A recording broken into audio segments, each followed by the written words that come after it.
Saya nak tanya, kita biasa dengar macam kes-kes yang mistik ni kan, macam ada orang yang sabotaj perniagaan, rumah, dia hantar-hantar benda ni.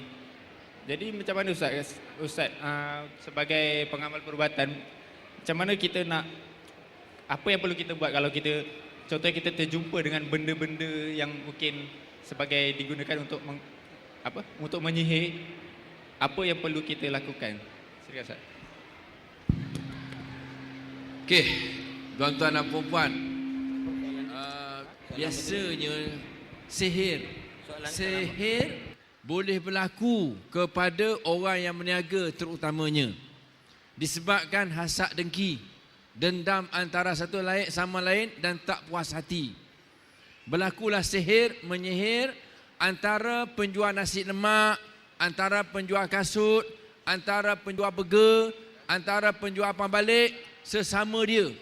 Jarang berlaku peniaga abang balik dengki kepada peniaga kasut, jarang. Biasanya peniaga abang balik dia dengki ke sesama peniaga abang balik. Peniaga nasi lemak dia dengki sesama peniaga nasi lemak. Nah, maka berlakulah sihir. Dengki yang melampau, dia akan pergi satu tempat bomoh nak kenakan orang yang jadi mangsa, yang dia tak puas hati tu, barangkali jualan orang tersebut lebih laku, lebih laris daripada jualan dia. Ibarat kata telajak laris, ya. Macam dalam TV tu, ke talis telajak. Boleh dua-dua boleh. Tuan-tuan dan puan, bila dia sihir, antara kes yang pernah kita rawat ialah yang pertama, mangsa jatuh sakit. Bila mangsa jatuh sakit, dia tidak boleh buka kedai. Menjadi keseronokan, kegembiraan kepada lawan dia, sebab orang tak akan pergi kedai sebab kedai tak buka, orang datang kedai dia. Satu, jatuh sakit. Biasanya orang jatuh sakit disebabkan sihir, pergi ke hospital, doktor tak dapat trace sakit apa. Cek jantung normal, cek darah okey, air kencing normal, semua okey, doktor pun heran. Satu. So ni kena rawat. Rawat orang itu tersebut dengan baca ayat-ayat ruqyah, iaitu Ayatul Kursi, 3 Kul, Lau Anzalna, Afahasibatum dan sebagainya. Termasuk ayat-ayat pendinding sihir. Yang kedua, antara kita pernah rawat ialah pekedai yang kena sihir, sabotaj, sihir dengki. Okey, bila nak buka kedai, dia angkat je pintu, badan dia akan rasa gatal-gatal. Badan dia akan rasa miang-miang. Tutup balik pintu, hilang gatal, hilang miang. Buka balik pintu, gatal masuk balik, miang datang balik. Tutup balik, tak gatal, tak miang. Maka susah-susah dia tutup terus sebab tak sanggup dengan gatal dan miang tadi. Ini kes nombor 2 tuan-tuan, berlaku dalam perniagaan. Kes nombor 3 yang kita rawat ialah kedainya orang tak nampak, padahal ada kedai dia. Contoh, meniaga pasar malam, semua orang nampak, tapi kedai nasi ayam dia orang tak nampak. Walhal orang lalu lalang, orang tak singgah kedai dia. Dia pun heran. Datang jumpa saya. Ustaz, semalam saya buka kedai nasi ayam ke pasar malam. Orang tak singgah pun Ustaz. Saya syak something wrong. Bila kita cek, rupa-rupanya ada sihir. Bomoh telah tutup pandangan mata orang, tak nampak kedai dia. Sebab dengki daripada musuh dia. Sama ada kedai nasi ayam yang lain ataupun musuh dia yang lain. Jadi tuan-tuan dan puan-puan, apa nak buat? Itu sebab tuan-tuan dan puan-puan, kita kena strong. Terutamanya diri kita dulu. Sembahyang jangan tinggal. Akidah kena betul. Ayatul Kursi kena baca.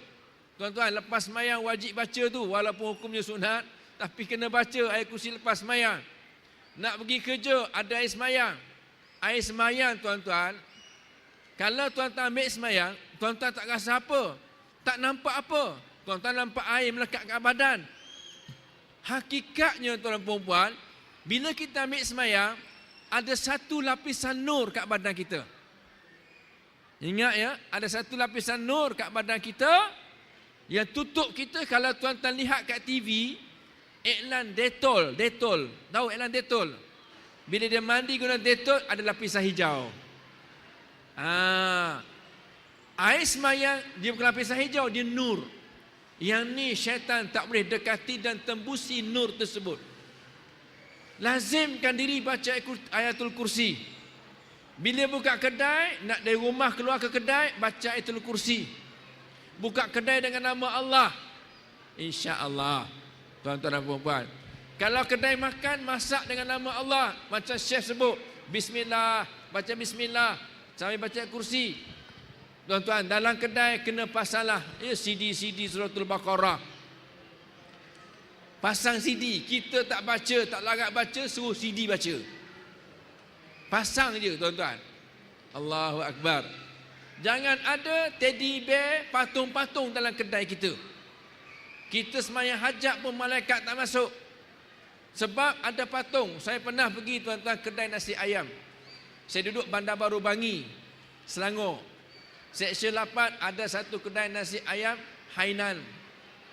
Saya masuk makan, orang tak ada masuk tuan-tuan. Saya masuk, datang tokai kedai. Ni Ustaz Fauzi ke? Ya, saya. Ustaz, saya nak mengadu Ustaz. Saya ni menjaga nasi ayam. Banyak nasi tak habis, ayam tak habis. Orang tak datang kedai saya Ustaz.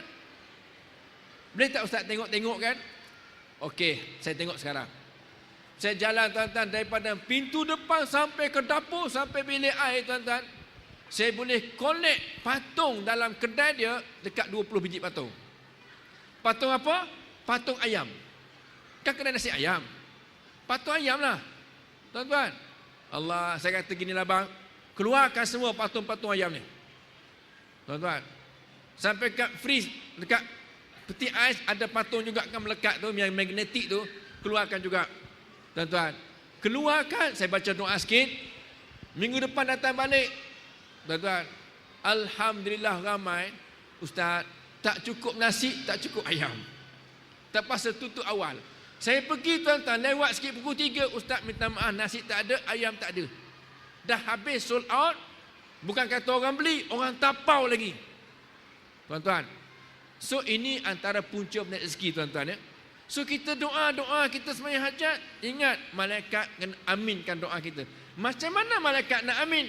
Kalau dalam kedai kita, dalam rumah kita, dalam kereta kita ada patung. Dalam kereta tuan-tuan saya nampak banyak patung yang melekat kat cermin tu, patung monyet namanya. Allahu Akbar. Tuan-tuan, okey. Macam mana nak rawat? Nak rawat tuan-tuan, panggillah yang mengamalkan perubatan Islam. Sebab saya yakin tuan-tuan nampak sendiri, tuan-tuan tak confident. Tuan-tuan tak yakin, ya betul ke mustajab tak mustajab, jadi ke tak jadi, ya ke betul cara kaedah ni. Kalau tuan-tuan buat kerja dengan tak yakin, macam mana Allah nak makbul? Doa mesti yakin bahawa Tuhan makbul. So kita panggillah pengamal perubatan Islam. Jangan panggil bomoh kelapa. Pengamal perubatan Islam datang, sembahyang hajat, doa, pulihkan balik kedai, pulihkan balik pejabat, taburkan air, doa. Seluruh kedai, seluruh pejabat, seluruh rumah, renjiskan air doa, air ayat kursi, air yasin. InsyaAllah dia pulih balik. Jadi itulah antaranya jawapan dengan cara memang ada sabotaj sihir daripada peniaga kepada peniaga lain dengan sebab mereka dendam dengki, dan kita hendaklah berusaha berikhtiar. Yang pertama, ada kekuatan diri dengan ayat Quran, dan kedai kita biarlah ada kekuatan juga ayat Quran, pasang CD Suratul Baqarah. Kemudian tuan-tuan, panggillah orang, renjis kedai kita dengan air doa daripada pengamal perubatan Islam. InsyaAllah tamaklah tuan-tuan ya, dia punya sihir tadi, dibatalkan sihir tadi, dimatikan transponder sihir tadi. InsyaAllah dia tidak berfungsi lagi. Wallahu a'lam bishawab.